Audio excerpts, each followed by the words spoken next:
Asamblea escuchará un discurso del primer ministro de la República Islámica de Pakistán, Su Excelencia Imran Khan. Pido protocolo que acompañe a Su Excelencia. Tengo el gran placer de dar la bienvenida al señor primer ministro de la República Islámica de Pakistán, a quien invito a dirigirse a la Asamblea General.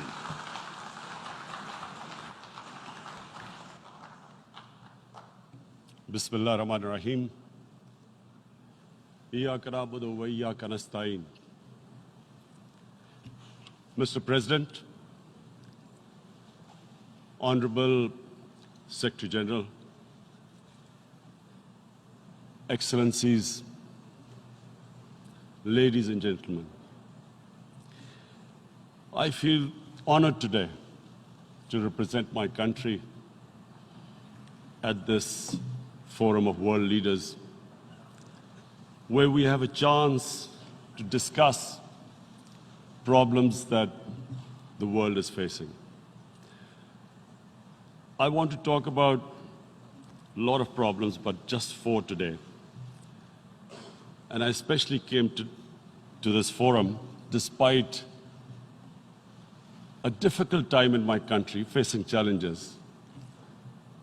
I would not have come, but because I feel that there are some very urgent problems which the world must address. So first of all, I start with climate change. So many leaders have talked about climate change. But Mr. President, I feel that there is a lack of seriousness. Perhaps world leaders some of the leaders who can do a lot, do not realize the urgency of the situation. We have a lot of ideas, but as someone said, ideas without funding is mere hallucination. Pakistan, I'll give you start with my own country. Our country is amongst the top 10 nations in the world which are most affected by climate change. We depend upon our rivers. We are mainly an agricultural country. And 80% of the water in our rivers comes from our glaciers. The glaciers not just on the Pakistani side, even India. The 80% of the water in Ganges and the Indian rivers also comes from the glaciers, from the Himalayan glaciers, Karakoram, Hindu Kush. And these glaciers are melting at quite a rapid pace. We detected already 5,000 glacial lakes in our mountains. And if this keeps going, if nothing is done, we are scared that humans are facing a huge catastrophe. In my country, when my party came to power in the province of KP, we planted 1 billion trees in 5 years. Now we've set ourselves a target of 10 billion trees in Pakistan. Idea being to counter the effects of global warming. But one country cannot do anything. This has to be a combined effort of the world.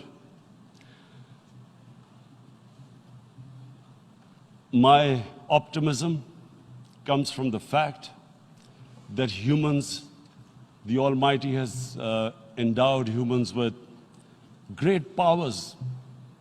We can do anything, provided our survival instinct is stirred up. And this is really what I hope that the United Nations will take a lead in this. There must be more emphasis. Richer countries must be pushed. Countries that are responsible for, mainly are responsible for greenhouse gas emissions.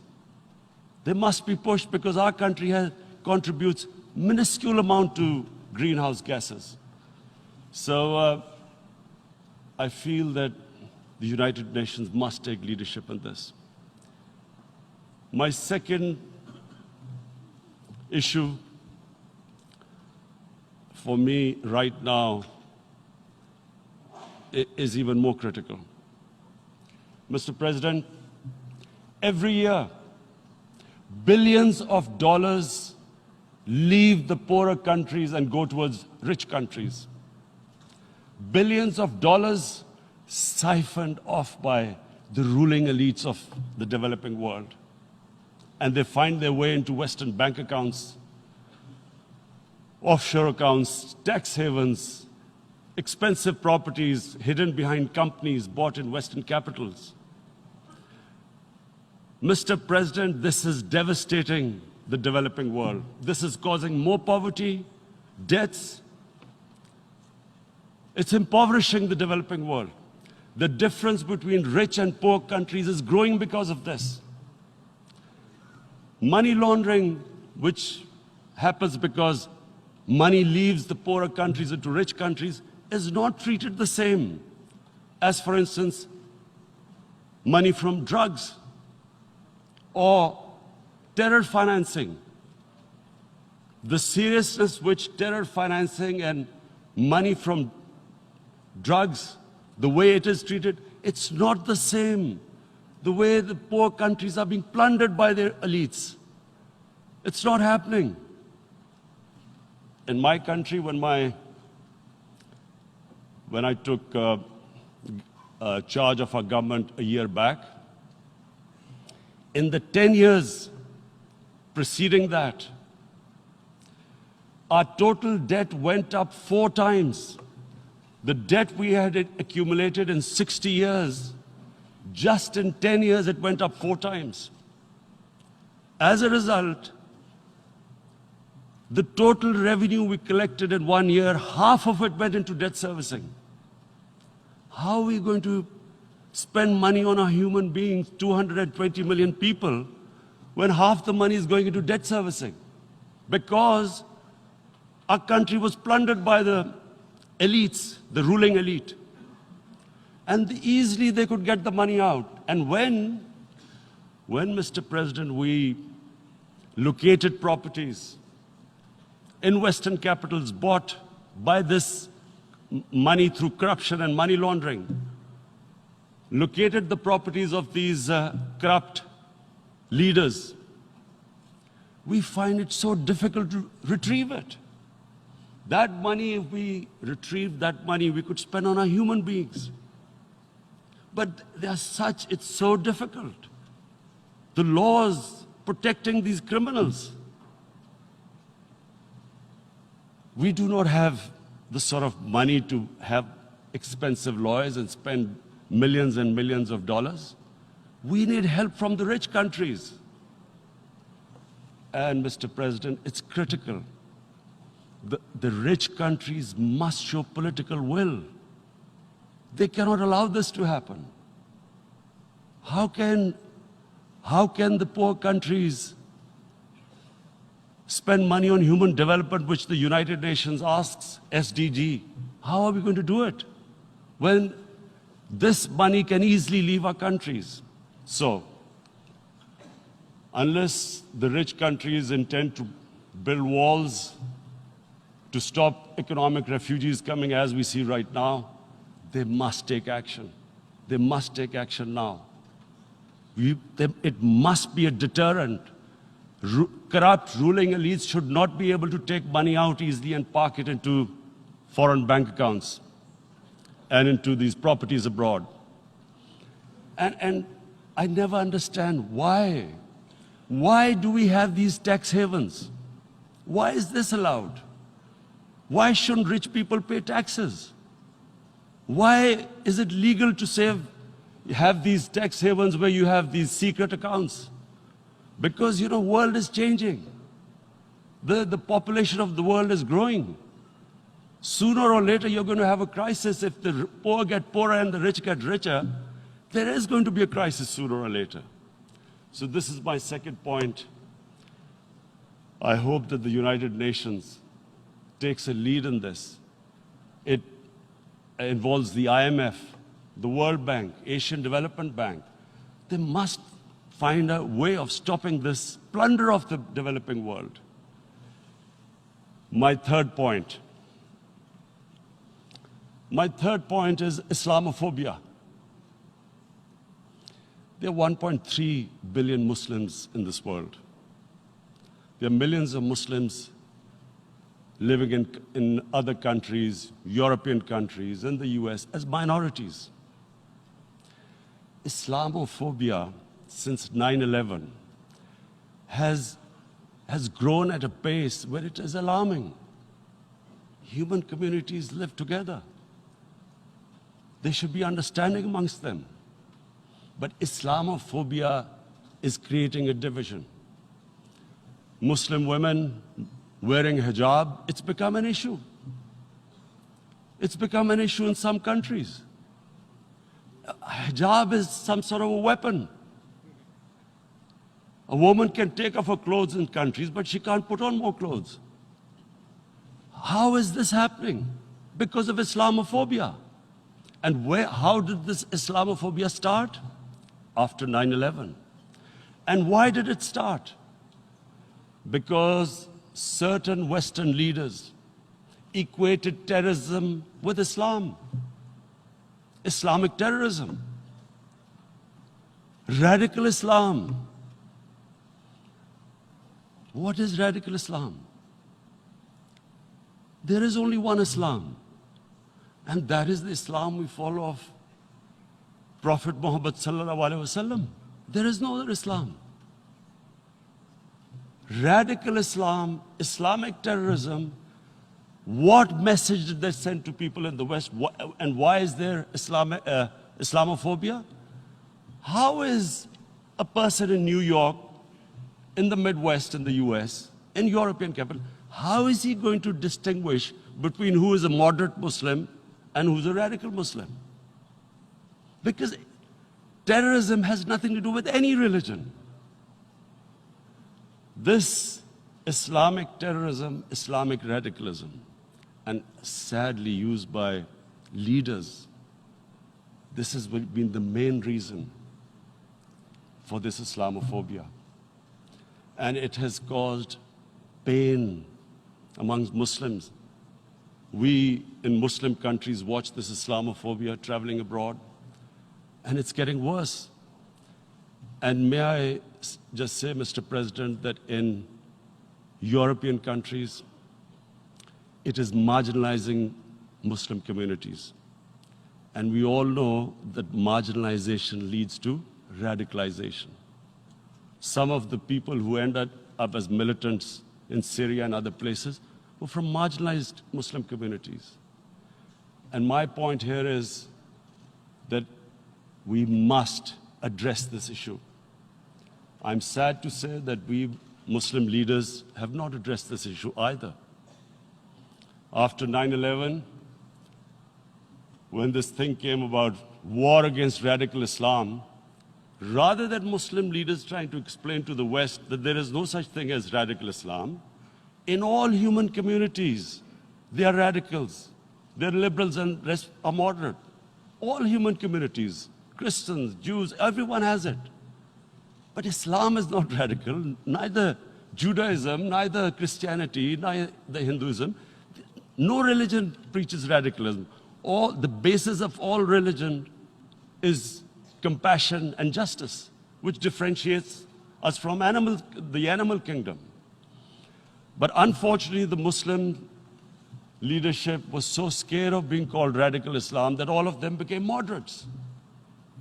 In Pakistan, we were in the eye of the storm, and our government coined a phrase called enlightened moderation. No one knows what it meant, but everyone started putting on Western suits that they were moderates, started speaking. Even those who didn't know English would speak English because they were moderates. No one had a clue what it was. Because we, in the Muslim world, did not explain to the West that there is no such thing as radical Islam. One of the reasons why after 9/11, Islam was supposed to be equated with terrorism was suicide attacks. Because the 9/11 bombers did a suicide attack, all sorts of theories came up that the Muslims are involved in suicide attacks because they will get virgin in heavens. Some came up with, what about women, suicide attackers? So this bizarre thing happened. No one explained. Suicide attacks and Islam were equated. No one did research that before 9/11, the majority of suicide attacks in the world were by Tamil Tigers, who were Hindus. No one blamed Hinduism, and quite rightly. What has Hinduism got to do with what desperate people were doing in Sri Lanka? We all know we've seen films about Japanese kamikaze pilots at the end of the Second World War doing suicide attacks. No one blamed the religion. But here we were trying to prove we were moderates and not explaining to the West. But the most important thing I wanted to say here today, in explaining this Islamophobia, Mr. President, and I feel it's very important because I've spent, because of I played professional sport in England, I spent a lot of time there, so I know how the Western mind works and how West views religion. So where the misunderstanding about Islam came. And one of the reasons it caused Islamophobia. That was, in 1989, this book was published, maligning, insulting, ridiculing our Prophet Muhammad sallallahu alaihi wasallam. And there was a reaction in the Muslim world. The West couldn't understand what was the problem. Because in the West, because I have spent so much time in the West, religion is perceived completely differently.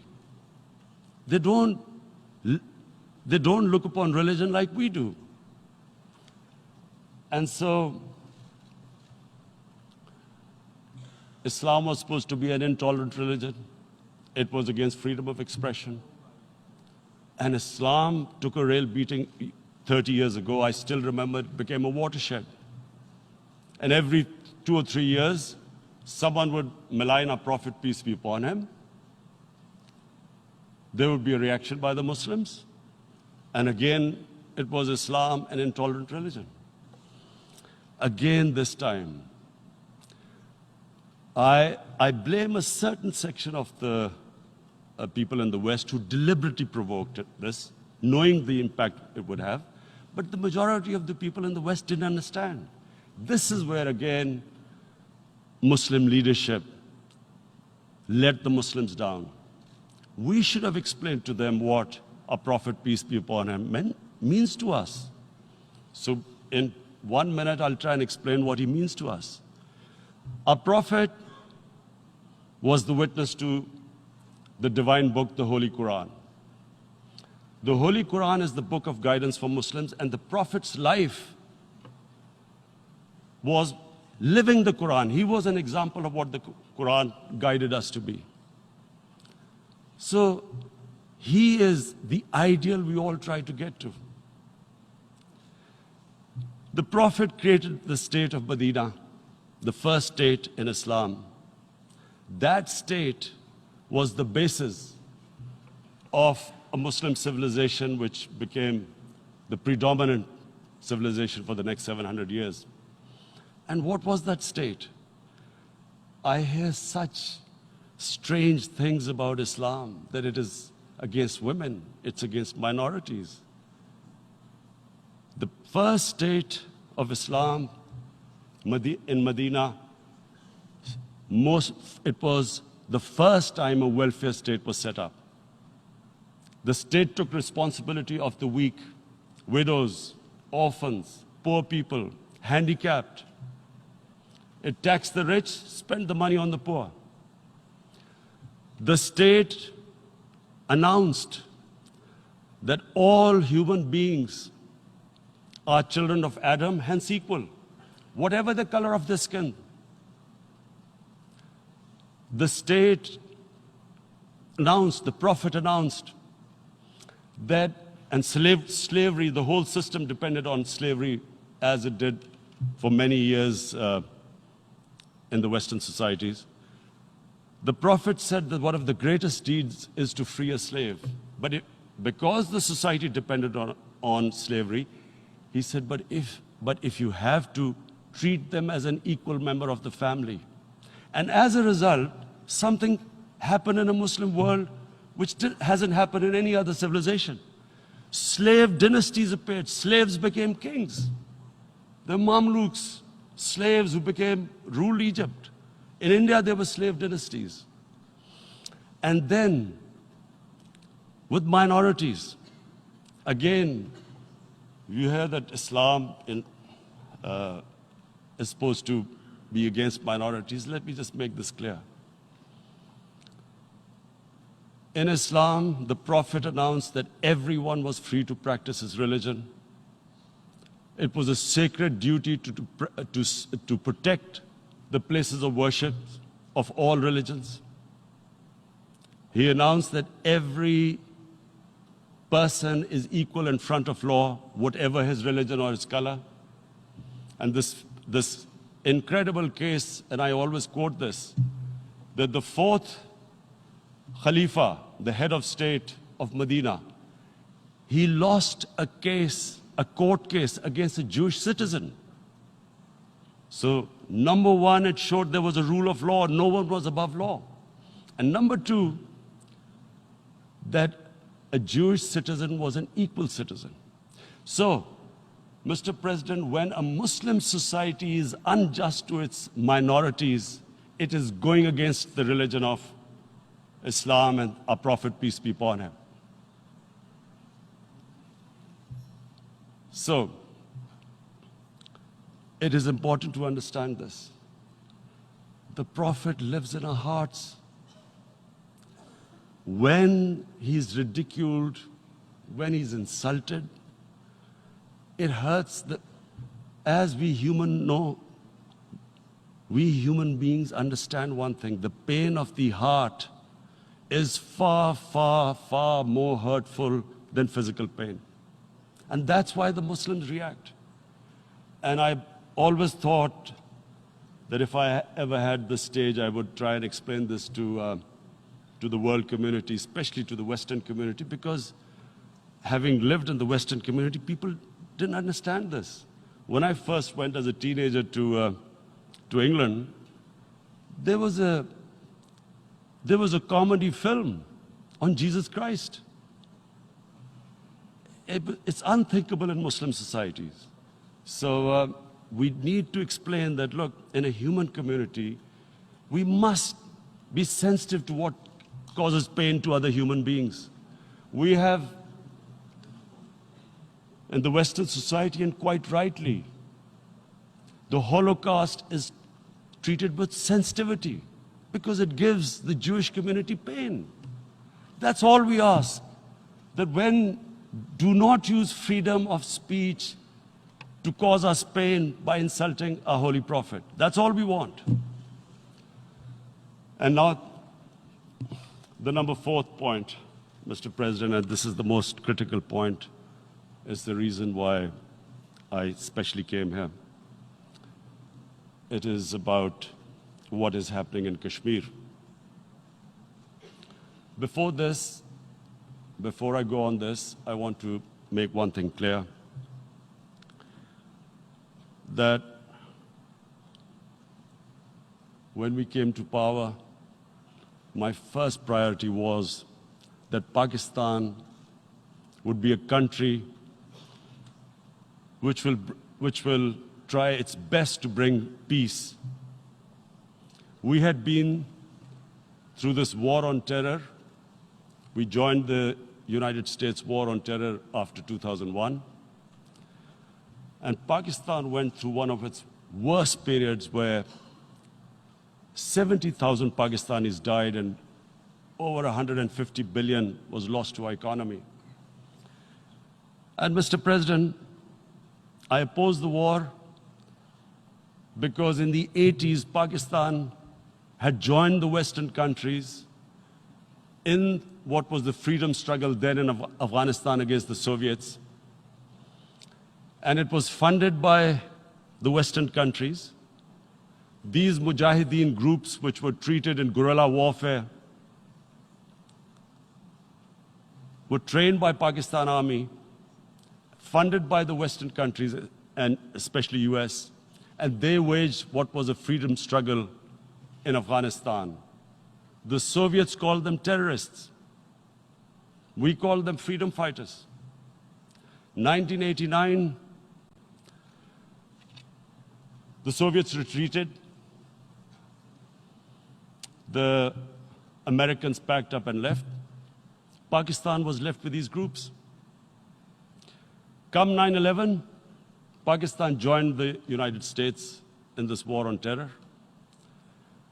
And now our government was supposed to, the reason why I opposed joining this war, because here we had indoctrinated them in jihad, meaning freedom struggle against foreign occupation. Now, because we had joined the US, and the US had occupied Afghanistan, now we were supposed to tell them that, no, this is not freedom struggle and jihad, it's terrorism. So that's why I tried to tell then government that, stay neutral because you will have leverage over them. You will be able to control them. But if you join them, you become collaborators and they will attack you, which is what happened. They turned against us. We went through a nightmare. 70,000 people killed in a war we had nothing to do with. No Pakistani was involved in 9/11. Taliban were in Afghanistan. Al-Qaeda was in Afghanistan. What had we to do with it? 70,000 Pakistanis died. So when we came to power, we decided that we would dismantle what was left of these groups. And this decision was taken not just by us, but by all the political parties in Pakistan. Unfortunately, they didn't implement it. So we came to power, we decided to implement it, and we dismantled whatever was left of the groups. And I know that India keeps accusing us that there are these groups there. I would like the United Nations to send observers, see for themselves what we've done. No Pakistani government would have dared to do this because it would have created strife. But we decided that there would be no militant organizations in Pakistan. So I need to give you this background and to what I'm going to say later on. And secondly, we started mending fences. I invited the Afghan president. We developed a relationship with Afghanistan. We had problems with Iran. We mended fences there. And then India. Now let me just give you a little background about my relationship with India. Because of cricket, and cricket being it's a passion in the subcontinent, I had great following in India. I have friends in India, and I loved going to India. So immediately, when my party came to power, the first thing we did was to immediately reach out to India. And I spoke to President Modi and I said, look, we have similar problems. Climate change, poverty, let's get together. Let's resolve our differences through trade. Let's build a relationship on trust. Prime Minister Modi told me that, there were terrorist attacks from Pakistan. I said, we have problems with you. There are terrorist attacks which we know are instigated by India in Balochistan. We caught a spy, Kulbhushan Yadav, who admitted what the sabotage going on in Karachi and Balochistan. So we said, look, let's leave that behind. Let's move forward. Our main priority should be our people. The highest number of poor people live in the Indian subcontinent. Unfortunately, didn't make any headways. Our foreign ministers were supposed to meet on this in the UNGA last year. India cancelled it. We thought that it's their election coming up. It's a nationalist, ultra-nationalist party. It doesn't want to cozy up to Pakistan. So we thought, okay, we'll wait till the elections. Meanwhile, a 20-year-old Kashmiri boy, whose father said was radicalized by the security forces in Kashmir, blew himself up on an Indian convoy. Immediately, India blamed us. I spoke to the Indian public on television. I said, if you give us any iota of proof, we will immediately take action, because we've clamped down on these groups. Rather than sending us any proofs, they sent their jets in, they bombed us. We retaliated. A jet, 2 of their planes were shot down, 1 pilot bailed out in Pakistan. We immediately returned the pilot, saying that, look, we do not want any escalation. Rather than taking that as a peace gesture, the entire campaign, almost the entire campaign of Mr. Modi in the election was how he had taught Pakistan a lesson that jets had killed 350 terrorists. Complete lie. They had just killed about 10 trees of ours, which was quite painful given that, we are growing all these trees. He then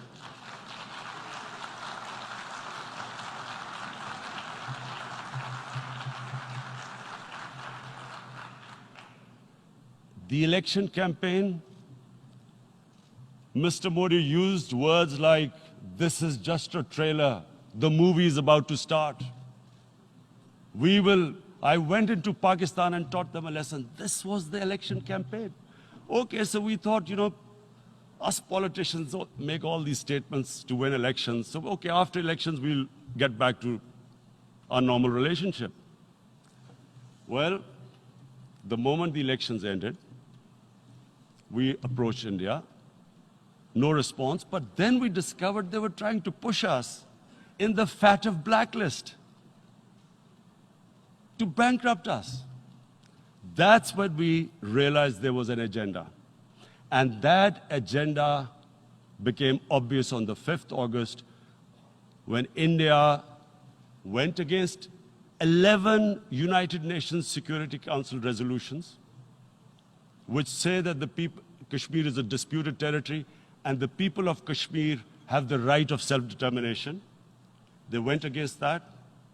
They went against Simla Accord, which is about bilateral, sorting out our differences through bilateral means, went against that.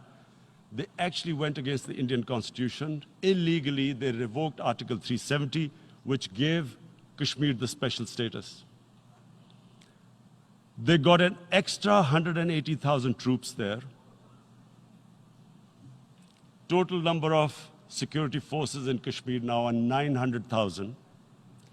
And they put 8 million people of Kashmir under curfew.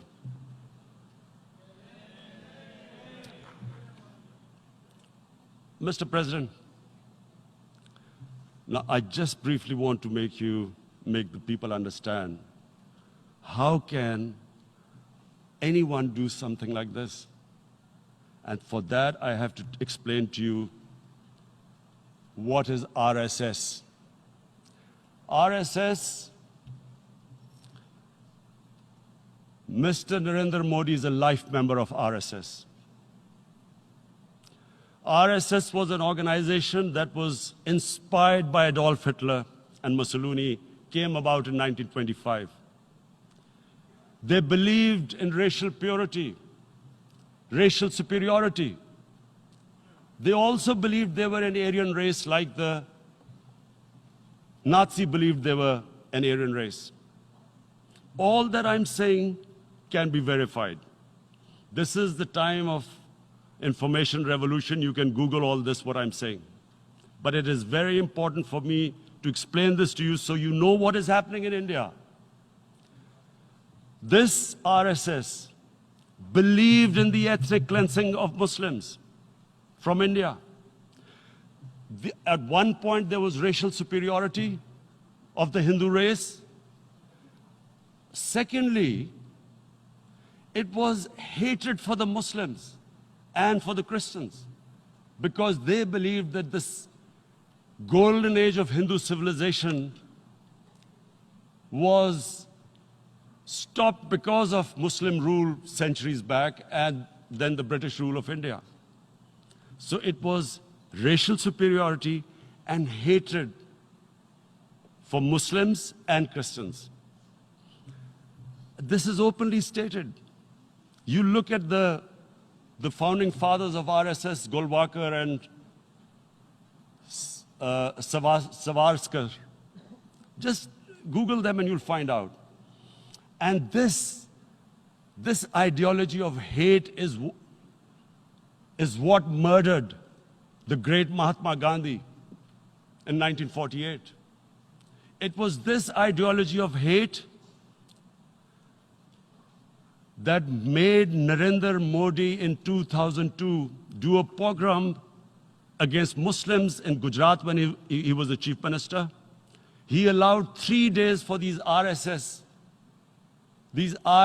goons who were inspired by the Hitler brown shirts. They actually wear brown shirts. This RSS, the Congress Home Minister gave a statement that in RSS camps, terrorists are being trained. And these terrorists butchered 2,000 Muslims and 150,000 Muslims were made homeless. Narendra Modi could not travel to the US because of that. And I need to make you understand this background before I explain to you that what sort of a mindset would lay siege to 8 million people with 900,000 troops. Women, children, sick people, locked in as animals. In fact, of what I know of England, if 8 million animals were locked in, the RSPCA would have made a lot of noise about it. These are human beings.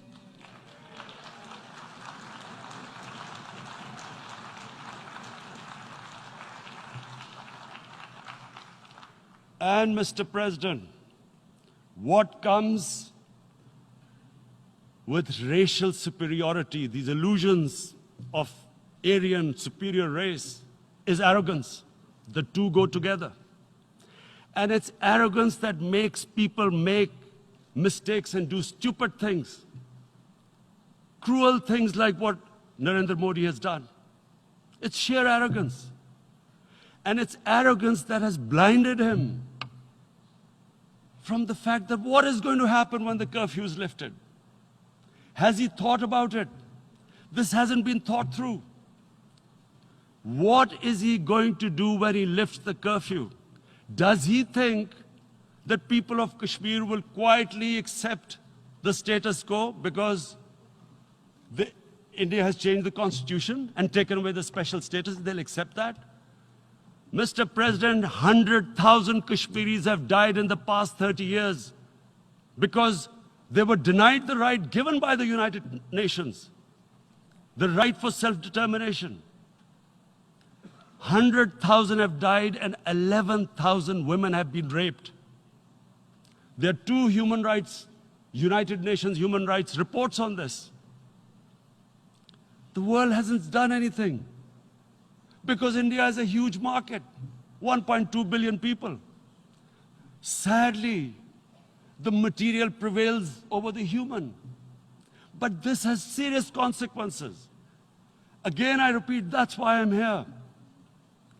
Look,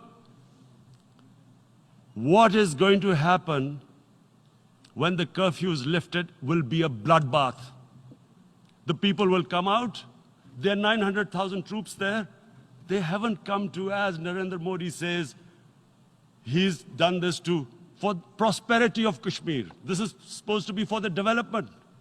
These 900,000 troops, what are they going to do when they come out? There'll be a bloodbath. Has he thought it through what happens then? Mr. President, has anyone thought that what happens when there is a bloodbath? What do you think the impact will have on people of Kashmir? What do you think they will think? The way they have been boxed in their houses, treated like worse than animals, no rights. Thousands of all the political leadership has been arrested, taken out of Kashmir. Even those Kashmiri leaders who were pro-India have been taken out. 13,000 boys have been picked up and taken to God knows which destinations. So what do they think? What will the people of Kashmir do when they lift the curfew? They will be out in the streets. And what will these soldiers do? They will shoot them. They've already used pellet guns, blinded young boys. In the last 6 years, the 5 years, the oppression that has gone on in Kashmir. And so, Kashmiris will be further radicalized. Mr. President, there will be another Pulwama. And guess what? India will blame us. They're already blaming us. They're saying all this is happening because of Pakistan. One of their defense ministers said, there are 500 terrorists lined up on the border to go in. Why would Pakistan send 500 terrorists when there are 900,000 troops? What impact are they going to make? What will they do? And why would? Don't we know that the moment there is some terrorist attack, all that will happen is there'll be further cruelty and oppression of the people of Kashmir. We will just give the 900,000 troops to further crush the people of Kashmir. And then we'll give the Indian government an excuse that, look, Pakistan is a terrorist state, and this mantra that has gone on, Islamic terrorism. The moment you use this catchword, Islamic terrorism, the whole world turns away. No one talks about human rights. You can do whatever you want, which is what has happened in Kashmir, because they keep using this word, Islamic terrorism. And this is what they're doing right now. What do we benefit from further increasing the cruelty on the people of Kashmir? And why would we want this? But there is no other narrative left for India. As when they lift the curfew, whatever happens, Pakistan will be blamed, and there is always a danger of another Pulwama. They might come and bomb us again, and then another cycle might start. And what does Narendra Modi think that 180 million Muslims of India are thinking right now?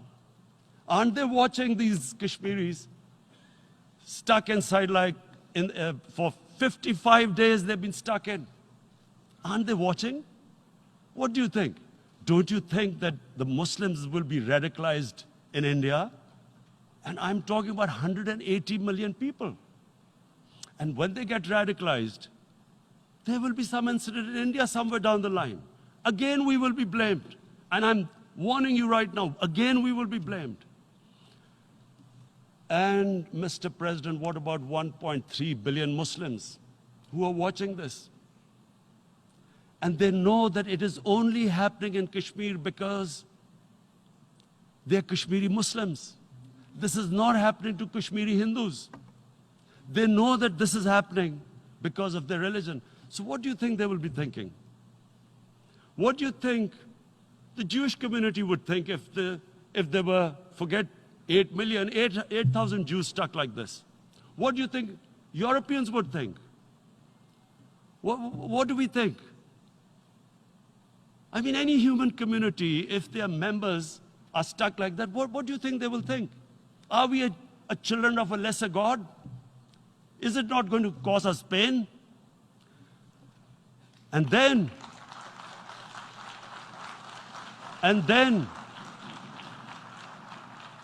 I'll tell you what will happen. People will, in the 1.3 billion Muslims, someone will pick up arms. I know we've been brought up with films, Western films. This good, decent guy doesn't get justice.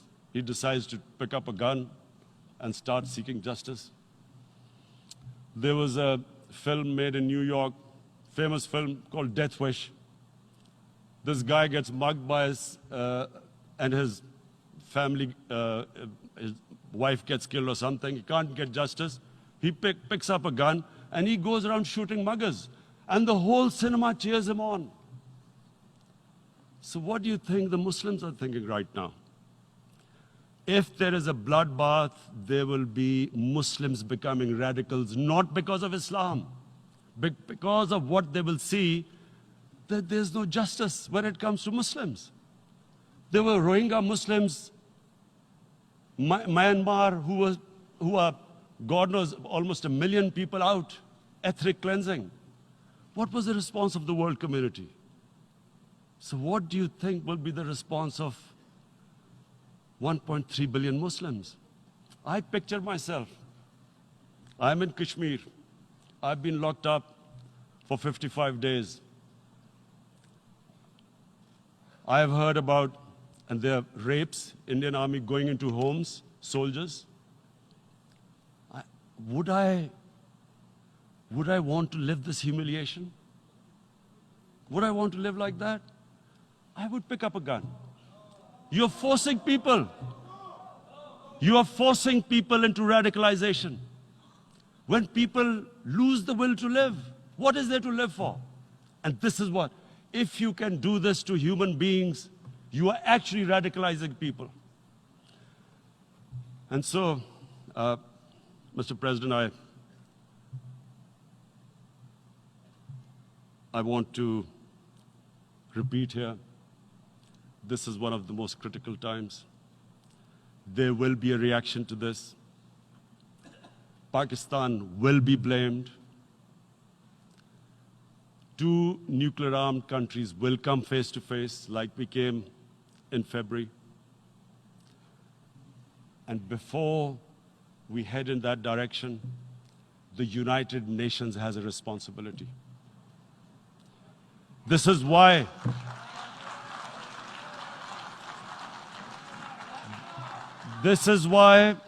the United Nations came into being in 1945.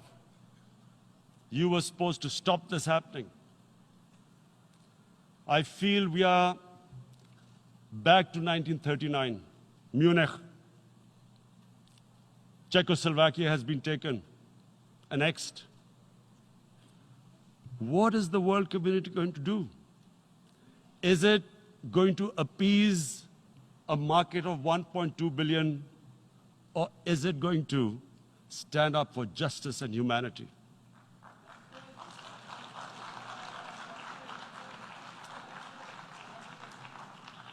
If this goes wrong, you hope for the best, but be prepared for the worst.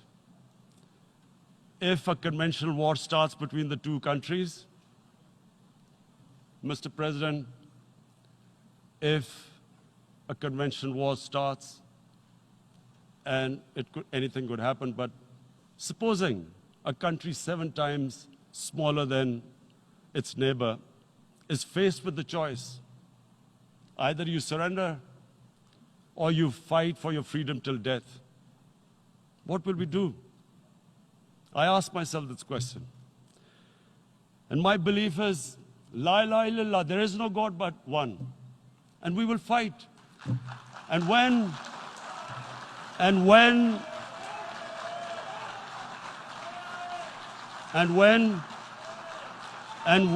a nuclear-armed country fights to the end, it will have consequences far beyond the borders. It will have consequences for the world, which is why I repeat I'm here. Because I'm warning you, it's not a threat. It's a fair worry that where are we headed? And I've come here to tell the UN, you've got to, this is a test for the United Nations. You are the one who guaranteed the people of Kashmir the right of self-determination. They are suffering because of that. And this is the time. This is the time not to appease like in 1939 appeasement took place. This is the time to take action. And number 1 action must be that India must lift this inhuman curfew, which has lasted for 55 days. It must free all political prisoners, and especially those 13,000 boys that have been picked up. Parents don't know where they've disappeared. And then the world community must give the people of Kashmir the right of self-determination. Thank you.